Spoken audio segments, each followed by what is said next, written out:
දවස් දෙකක් විතර යනකොට මේ ලස්සන වීඩියෝ එකක් ෂෙයා වෙනවා වර්තමාන යුද හමුදාපතිවරයා මේ යුද හමුදාරෝහලට ගිහිල්ලා මේ ICU එකේ දැඩි සත්කාරයකේ මේ වීඩියෝ එකක් නිකුත් වෙනවා. ඉතින් මං හරි කනගාටුයි විශේෂයෙන්ම මොකද අපිත් සමාජ මාධ්‍ය වල නිතරම ඉන්නවා. එතකොට මේ වීඩියෝ එක පළවෙන්න කලින් පැය ගානකට කලින් එක්කෙනෙක් ඉන්නවා කවුද? උයුදු කුළුකුළු සූරිය කියලා. දැන් මේ පුජ්‍යලයා ඉන්නේ විදේශ රටක. දැන් මම හෙව්වා මේ පුජ්‍යලයා කවුද කියලා. මෙයා තමයි වර්තමාන යුද හමුදාවේ චීෆ් ඔෆ් ස්ටාෆ් ආමිකේ දෙවනියා ගජබා රෙජිමේන්තුවේ අධිපතිගේ හොඳම යාළුවා මේ ඉන්නේ. මේ හොඳම යාළුවා. එතකොට ඊට පස්සේ දැන් මේ ප්‍රකාශයම තමයි වීඩියෝ එකේ යන්නේ. ඒ නිසා බරපතල සැකයක් තියෙනවා තවදුරටත් ගජබා රෙජිමේන්තුවේ අපි කිව්වනේ තවම අර මල පෙරේතයෝ ටිකක් ඉන්නවා. තාම උත්සාහ කරනවා කෙසේ හෝ මේ හමුදාපතිවරයා පන්නලා කොහොම හරි ගජබා එකේ දැන් මොකද කොහොමත් ගජබා එකට ආයෙ හම් වෙන්නේ නැහැ.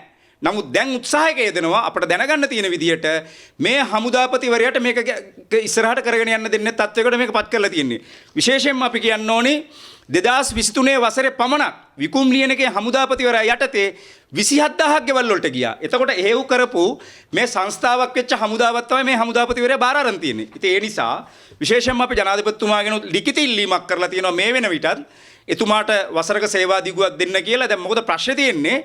මොකද හොරකම් කරපු එකට හොරකම් කරන්නම වෙනවා. මොකද අදටත් අපි දන්නවා ගජබා රෙජිමේන්තුවෙන් තවමත් යැපෙන පිරිසක් ඉන්නවා.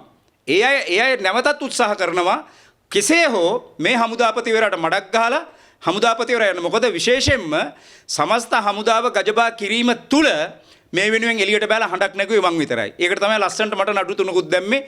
තිර රචනා හදලා ඔක්කොම නාට්‍ය දාලා නළුලියෝ දාලා නඩු තුනකුත් මාව පටලෙව්වේ ඒකයි. ඉතින් ඒ නිසා විශේෂයෙන්ම ගජබා රෙජිමේන්තුවේ දක්ෂ නිලධාරීන් ත්‍රිවිධ විශේෂයෙන් අනිත් රෙජිමේන්තුවල නිලධාරීන්ගේ අපි ඉල්ලීමක් කරනවා මේ හමුදාපතිවරයා සංස්ථාවක් වෙච්ච වැටිච්ච හමුදාවක් මේ ගොඩනගන්නේ.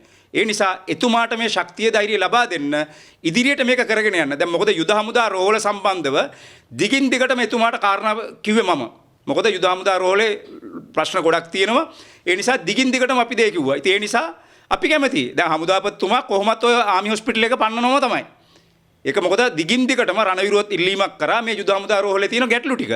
දැන් ආබාත රණවිරුව ලාන්ස්කෝපල්ලා ප්‍රයිවට් කාර්ය තුවාලලා තියෙන්නේ. ඊට පස්සේ දැන් 2009 පස්සේ හමුදාවෙන් ආපු සාජන්ලා එතන ඉන්නවා. යුද වෙඩිල් එක තුවාලයක් දැකලා නැහැ. තුවාලයකට බෙහෙත් ටිකක් දාලා නැහැ. අර රණවිරුවන්ට සලකන්නේ මේ බල්ලන්ට බල්ලුන්ට වගේ සලකන්නේ. ඒ නිසා දිගින් දිගටම අපි මේ කාරණාව කිව්වා. ඒ නිසා තමයි යුද හමුදාපතිතුමා විශේෂයෙන්ම යුද හමුදා රෝහල ගැන අවධානය යොමු කරලා තියෙන්නේ.